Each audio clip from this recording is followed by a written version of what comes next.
کہ اگر تم شکر ادا کرو گے تو ہم اس میں اور اضافہ فرمائیں گے۔ جتنے زیادہ تم شکر گزار بنو گے اتنا زیادہ تمہاری نعمتوں میں تمہارے پاس جو کچھ بھی ہے اس کے اندر اضافہ کیا جائے گا۔ پھر دیکھیں کہ اللہ تبارک و تعالیٰ نے ہمیں دیا کیا ہے۔ جب اس کی طرف بندے کی نظر رہتی ہے کہ اللہ کی طرف سے ہمیں کیا کیا نعمتیں ملی ہیں، تو پھر بندے کی زبان شکر گزاروں والی ہو جاتی ہے۔ اس کی ایک سادہ سی اگر آپ مثال لے لیں تو آپ اس طرح سے دیکھیں کہ کئی سارے گلاس ہیں جس کے اندر کوئی بھی مشروب بھرا ہوا ہے، کوئی بھی شربت یا کوئی بھی چیز بھری ہوئی ہے۔ بہت سارے گلاس ہیں جو اوپر تک بھرے ہوئے ہیں، وہ ایک گلاس ہے کہ جو آدھا بھرا ہوا یا آدھے سے کم بھرا ہوا ہے۔ تو جس کے بھی حصے میں وہ گلاس ہوگا وہ کیا سوچے گا کہ اتنا گلاس میرا خالی کیوں ہے؟ اس کا دھیان نیچے پڑے ہوئے شربت پہ نہیں ہوگا، اوپر جتنا حصہ خالی ہے اس کا دھیان صرف اسی پر ہوگا۔ وہ اپنے دل ہی دل اپنے خود کے اندر وہ ملامت کرتا رہے گا کہ مجھے اتنا کم کیوں ملا، میرے پاس اتنی نعمت کیوں نہیں ہے، باقی کے گلاس پورے بھرے ہوئے، میرے پاس اتنا کم کیوں ہے۔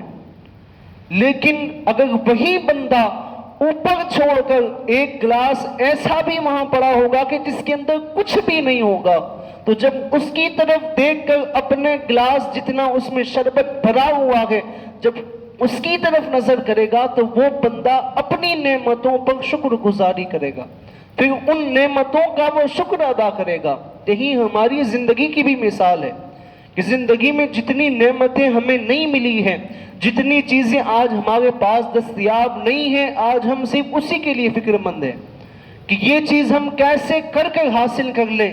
ہماری اس طرف توجہ نہیں کہ جتنی نعمتیں ہم کو ملی ہیں، آج جس طرح سے ہم جی رہے ہیں، اللہ نے ہمیں کیا کیا نعمتیں عطا نہیں کی ہیں، اس کی طرف ہماری توجہ ہی نہیں جاتی۔ اگر ہم اس کی طرف توجہ کرتے رہیں تو زندگی جینے کا مزہ بھی بدل جائے گا اور زبان بھی شکر کرنے والی ہو جائے گی، یہ زبان بھی شکر گزاری والی ہو جائے گی کہ جب دیکھیں، اگر صرف بندہ اپنے جسم کے اعضاء کو ہی دیکھے، کہ جتنے اعضاء ہمیں سامنے نظر آتے ہیں کون سے ہیں، ہاتھ ہے، پاؤں ہے، یہ جتنی بھی سکن بار دکھ رہی ہے، جتنی بھی چیزیں ہمیں نظر آ رہی ہے، یہ ظاہری چیزیں ہیں، لیکن اگر آپ دیکھیں گے تو ان سب کے اندر ایک الگ اور دنیا ہے۔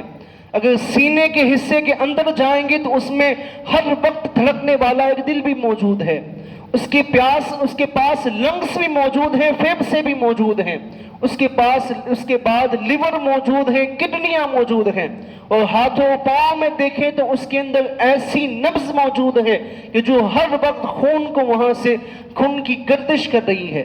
کیا یہ سب چیزیں اپنا کام انجام نہیں دے رہی ہیں؟ اگر ہم کچھ کام کر رہے ہیں تو کیا صرف ظاہری اعضاء کام کر رہے ہیں؟ یہ بظاہر تو ظاہری اعضاء سے کام ہو رہا ہے، ہم ہاتھ سے کچھ اٹھا رہے ہیں، اپنے کندھے پر کوئی بوجھ اٹھا کر پیروں سے چل رہے ہیں، بظاہر تو یہ ظاہری نعمتیں ہیں، لیکن اس کے اندر جتنا پروسیس چل رہا ہے اسی کے بنا پر یہ سارے اعضاء کام کر رہے ہیں۔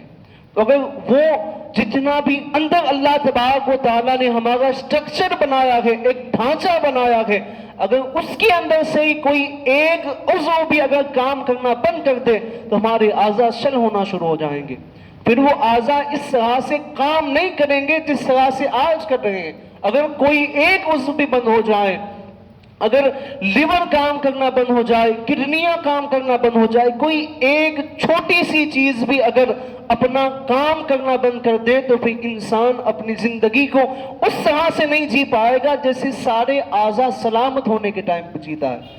تو اب دیکھیں کہ جتنے اگر ہم اتنے اعضاء، اتنے اللہ تبارک و تعالیٰ نے ہمیں ہر اعتبار سے تندرست بنایا ہے، ہر اعتبار سے ہمیں مکمل تخلیق کیا ہے، تو پھر ہم اگر اس کا ہی شکر ادا کریں تب بھی اس کا حق شکر ادا نہیں ہو سکتا کہ جتنے اعضاء اللہ نے ہمارے صحیح اور سلامت بنائے ہیں۔ آج معاشرے میں بے شمار وہ لوگ موجود ہیں جن کے کسی نہ کسی اعضاء میں کوئی نہ کوئی تکلیف ہے۔ آپ دیکھیں ان کی زندگی کس طرح گزر رہی ہے، وہ کس درد کے عالم میں، قرب کے عالم میں اپنے ایام کو کاٹ رہے ہیں۔ جب ان کی طرف دیکھیں گے تو پتا چلے گا کہ یہ جو نعمت ہے جس کو ہم نعمت شمار بھی نہیں کر رہے ہیں، یہ بہت بڑی نعمت ہے۔ ظاہری اور دوسری چیزیں، مال و دولت، گھر، اولاد، یہ سب بات کی چیزیں ہیں، یہ تو صرف جسم کے اندر کے اعضاء کی بات ہے۔ اگر انہی کو شمار کریں، اس کا شکر ادا کریں، تب بھی اللہ تبارک و تعالیٰ کا شکر ہم کما حق ہو ادا نہیں کر رہے ہیں۔ اتنی نعمتیں، بے شمار نعمتیں رب نے عطا کی ہیں، لیکن ہمیں کیا چاہیے؟ اللہ ہمیں حکم دے رہا ہے کہ اگر تم شکر کرو گے، اگر تم شکر ادا کرتے رہو گے تو تمہاری نعمتیں اور بڑھتی رہیں گی۔ تم جتنا زیادہ شکر ادا کرو گے اتنا زیادہ تمہاری نعمتوں میں اضافہ ہوگا۔ اور پھر ہمیں کن چیزوں کی تلقین کی گئی ہے؟ ہمیں 3 اخلاق کی تلقین کی گئی کہ یہ 3 کون سے ہیں؟ ایک صبر، ایک حلم اور ایک سخا۔ یہ 3 اخلاق یہ انبیاء کے اخلاق ہیں، یہ عام لوگوں کے اخلاق میں شمار نہیں ہوتا، یہ انبیاء علیہ السلام کے اخلاق میں شمار ہوتا ہے۔ اور ان اخلاق کو اپنانے کی بات کیا ہوتا ہے؟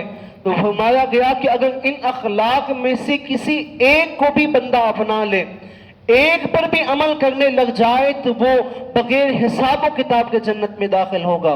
اور پھر کہا کہ اگر ان تینوں کو اپنا لے تو پھر وہ خود تو جنت میں داخل ہوگا، بعد یہ کہ اسے شفاعت کا حق بھی دیا جائے گا اگر یہ 3 چیزوں کو اپنا لے۔ ان میں سے پہلی کون سی ہے؟ پہلی چیز صبر ہے۔ اور صبر کے بارے میں تو اللہ تبارک و تعالیٰ فرماتا یا ایھا الذین آمنوا استعینوا بالصبر والصلاۃ، اے ایمان والو مدد طلب کرو، دعائیں مانگو اپنے صبر اور اپنی نمازوں کے ذریعے سے۔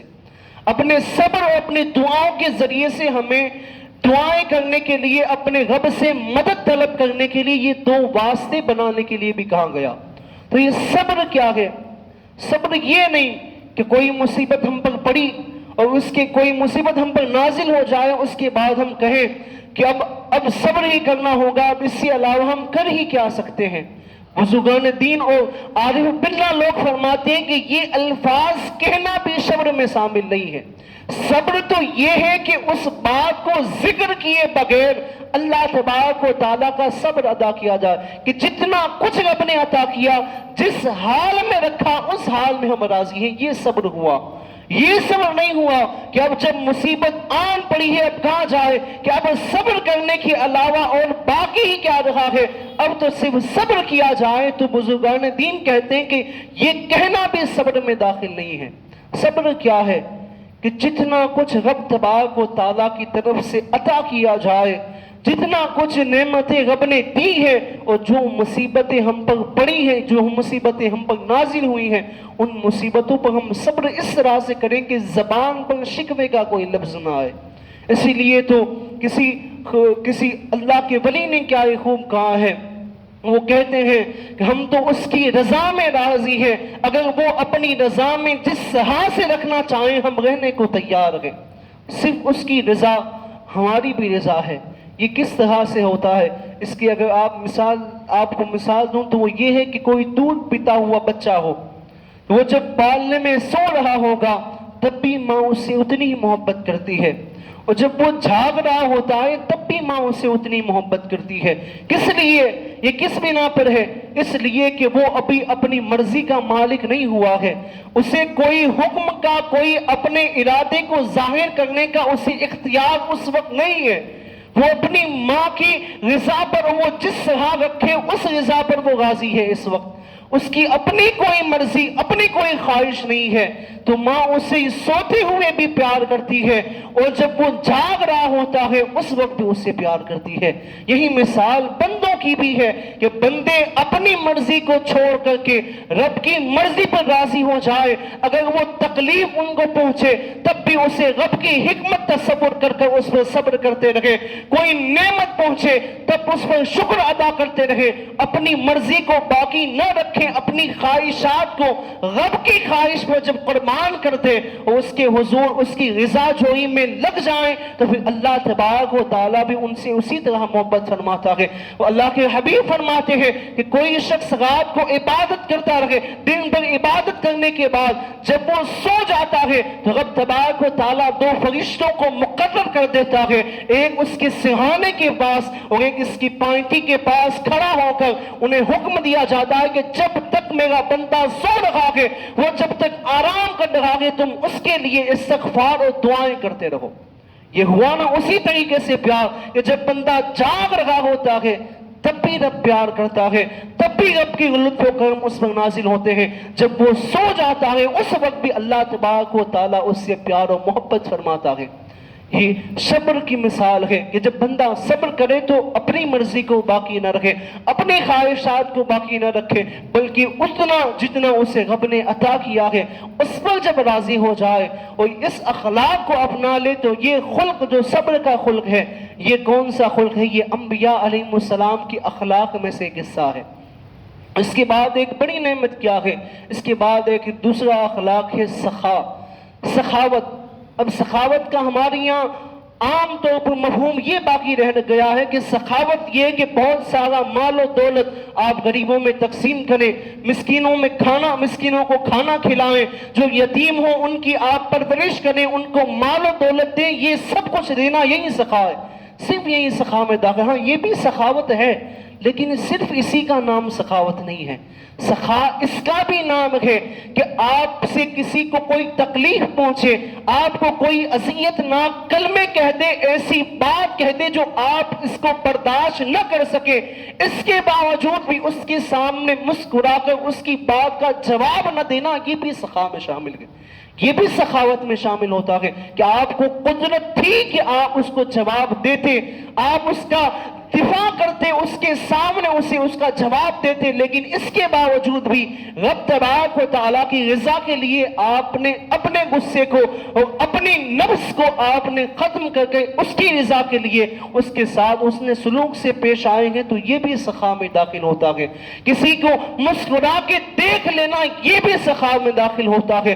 بے شمار ایسے اخلاق ہیں جو سخاوت میں داخل ہوتے ہیں.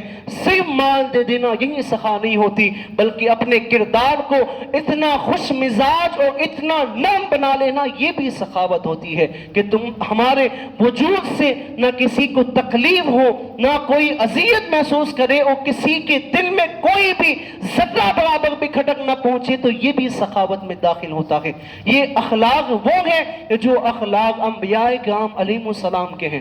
ہمیں ان اخلاق کو اپنانے کے لیے حکم دیا گیا ہے. اب آپ اس بات کو تصور کریں کہ اگر یہ اخلاق, اگر یہ سسٹم آج ہمارے معاشرے میں نافذ ہو جائے, اگر یہ ہمارے معاشرے میں ہر فرد اس کا قائل ہو جائے, تو یہ معاشرہ کتنا حسین ہو سکتا ہے. آپ اس کا تصور کریں گے تو آپ کو ایک الگ کیفیت طاری ہوگی کہ کیا اس طرح سے بھی لوگ جیے جا سکتے ہیں. اگر آپ تصور کریں کہ کسی کی زبان سے کوئی ایسا کلمہ نہیں نکل رہا ہے جو سامنے والے کو تکلیف دے رہا ہے, اس کو اذیت پہنچا رہا ہے, ایسی بات تو کوئی زبان پہ نہیں لا رہا ہے. اگر بائی چانس کوئی کہہ بھی رہا ہے تو اس کا دفاع کرنے والا کوئی شخص نہیں ہے, اس کو جواب دینے والا کوئی شخص نہیں ہے, اس کے ساتھ محبت سے بات کی جا رہی ہے, مسکرا کے بات کی جا رہی ہے, کسی کا کوئی نقصان نہیں کر رہا ہے, کسی کے وعدوں میں کوئی وعدہ خلافی نہیں کر رہا ہے. اگر کوئی قرض مانگ رہا ہے وہ خوشی سے دے رہا ہے اور مدت ختم ہونے سے پہلے وہ قرض کو ادا بھی کر رہا ہے. اگر اس حاکم معاشرے کو اگر ہم اپنا لیں گے تو آج بھی اسلام وہ طاقت, وہ پاور رکھتا ہے کہ دنیا میں سارے مذاہب میں سب سے عظمت کی نگاہ سے اگر کسی کو دیکھا جائے گا تو وہ اسلام کو دیکھا جائے گا. لیکن کب؟ یہ جب تک ہم اپنے اخلاق کو, کردار کو درست نہ کر لیں, اس وقت تک اسلام کو عزتیں اور اسلام کو وقار نہیں مل سکتا. یہ اسی وقت ہوگا کہ جب ہم عمل کے میدان میں باہر آئیں گے. یہ نہیں بس سن لیا, اس جمعہ کو سن لیا یا کسی بھی بیان میں سن لیا یہ اسلام ہے, بس جان لیا, جاننے کے بعد سب کچھ نہ عمل کرے, کوئی ایک چیز پر عمل کرتے لگ جائے. جب کوئی اچھی باتیں سنے, کئی باتوں میں سے جو ایک بات آپ کو پسند آ جائے اس بات پر عمل کرنے لگ جائیں. جب اس طرح سے دھیرے دھیرے آپ ایک ایک اچھی چیز کو اپنے عمل میں لاتے جائیں گے, پھر وہ آپ کی زندگی کا حصہ بن جائیں گی, پھر وہ آپ کے شب و روز گزارنے میں وہ چیزیں ایک اپنا درجہ اختیار کر لیں گی. پھر اس کے بعد جو معاشرہ, جو ایک نیا معاشرہ بنے گا, وہ اتنا حسین ہوگا کہ ہر ایک مذہب والا, ہر ایک شخص اس معاشرے پر, اس قوم پر رشک کرتا ہوا نظر آئے گا. یقیناً جو اسلام پھیلا ہے یہ صرف تلوار کی نوک پر نہیں پھیلا ہے. یہ اسلام پھیلنے میں جو سب سے بڑا کردار مسلمانوں کا رہا ہے وہ ان کے اخلاق رہے ہیں. ان کے اخلاق, ان کے کردار, ان کے کریکٹر رہے ہیں, اور ان کی زبانوں کی صداقت رہی ہے کہ مسلمان کی پہچان یہ تھی کہ اس کی زبان سے کبھی سچ کے علاوہ کوئی کلمہ نہ نکلے. پھر وہ کیسا بھی موقع ہو, وہ سچ بولنے سے مسلمان کبھی گریز نہیں کرتے تھے. اور اس عادت کو ہم نے اتنا پیچھے چھوڑ دیا ہے, اتنا پیچھے چھوڑا ہے کہ اب اس کی طرف لوٹنا بڑا دشوار کر دیا ہے ہم نے. ہم اتنا سچ سے اور صداقت سے دور آ چکے ہیں, اور آج ہر جگہ پر ہماری زبان پر جھوٹ اس طرح سے ہے جیسے ہم پہلے سے ہی بول رہے ہیں, اور یہی ہماری زندگی کا ایک حصہ بن چکا ہے. ہمیں چاہیے ہم اپنے اخلاقوں کو تبدیل کریں, اپنے کرداروں میں تبدیلی لائیں, اپنے اولادوں کی تربیت میں ان باتوں کو نافذ کریں, انہیں بتائیں اسلام کیا ہے, اسلام مذہب کیا ہے, تاکہ ہماری اگلی پیڑھی, اگلی جو نیو جنریشن آئے, ان کے اندر یہ ساری چیزیں, یہ جو معاشرتی بگاڑ ہے وہ ساری چیزیں نہ پائی جائیں. یہ ساری چیزیں جب ہماری معاشرے میں داخل ہو جائیں گی اور ہم اس کو اپنا لیں گے تو ایک بہترین معاشرے کا اور بہترین ایک ملت کا جنم ہوگا. وہ ایسی ملت ہوگی جو پوری کائنات میں ہر جگہ پر عظمت اور ہر جگہ سے عزت و وقار کی نگاہوں سے دیکھی جائے گی. مولانا روم فرماتے ہیں کہ انہوں نے ایک حکایت بیان کی, کہاں جو شکر کے بارے میں اللہ تبارک و تعالیٰ نے حکم دیا, اس کے بارے میں ایک بڑی خوبصورت حکایت بیان کرتے ہیں. کہاں وہ لکھتے ہیں کہ ایک قوم تھی, اس میں ایک شخص تھا کہ اس نے اللہ تبارک و تعالیٰ کی بارگاہ میں شکوہ کرنا شروع کیا. کہاں اس نے کہا کہ مولا تو کیسا مالک ہے, تیری اتنی بڑی قوم ہے, اتنی بڑی مخلوق ہے, لیکن تو اپنے مالکیت کے فرض کو ادا نہیں کر رہا ہے. کہاں ہمارا جو بادشاہ ہے, جو ہمارے ملک کا بادشاہ ہے, وہ اپنی عوام کو, اپنی رعایا کو کتنا بہترین انداز سے رکھتا ہے, ان کو ہر ایک چیز مہیا کرتا ہے, پہننے کے لیے لباس بھی دیتا ہے, کھانے کے لیے کھانا بھی دیتا ہے, اور رہنے کے لیے گھروں کا انتظام بھی کرتا ہے. ساری کچھ نعمتیں ان کو عطا کرتا ہے, سب کچھ انہیں دیتا ہے, یہ سارا سب کچھ انہیں عطا کرتا ہے. لیکن مولا میں ہوں کہ میرے پاس کوئی مال و دولت نہیں ہے, میرے پاس رہنے کے لیے گھر بھی مہیا نہیں, میرے پاس کھانے کے لیے کھانا بھی نہیں, اور پہننے کے لیے کپڑا بھی نہیں ہے. تو کیسا بادشاہ ہے, تو اس بادشاہ سے عبرت حاصل کر کے یہ اپنی رعایا کو کس طرح رکھتا ہے. وہ شکوے کے انداز میں رب تبارک و تعالیٰ سے مخاطب ہو کر یہ کہتا ہے. تو مولانا روم علیہ رحمت و رضوان فرماتے ہیں کہ وہ اللہ تبارک و تعالیٰ کی حضور سے گویا اس کو جواب دینے اپنی جو کتاب مثنوی شریف لکھی اس میں اشعار کے طور پر ان باتوں کو ذکر کیا. کہاں جو تو یہ دیکھتا ہے, لیکن یہ بھی تو دیکھ لے جب اس بادشاہ کے اوپر حملہ ہوا, ایک پاس والی ریاست نے جب اس پر حملہ کیا, اور جب بادشاہ کے خون کے وہ لوگ پیاسے ہو گئے, بادشاہ کہیں ایک مقام پر جا کر چھپ گیا, اور اس جو بادشاہ جو اس کو قتل کرنے آیا تھا, اس نے پوری قوم کو جمع کر کے کہا تھا کہ بتاؤ تمہارا بادشاہ کہاں ہے. حالانکہ ہر ایک فرد جانتا ہے کہ بادشاہ اس وقت کہاں چھپا ہوا ہے, لیکن کوئی بھی اپنی زبان سے نہیں کہہ رہا ہے. ہر کوئی کہہ رہا ہے کہ نہیں, ہم نہیں جانتے ہمارا بادشاہ کہاں ہے.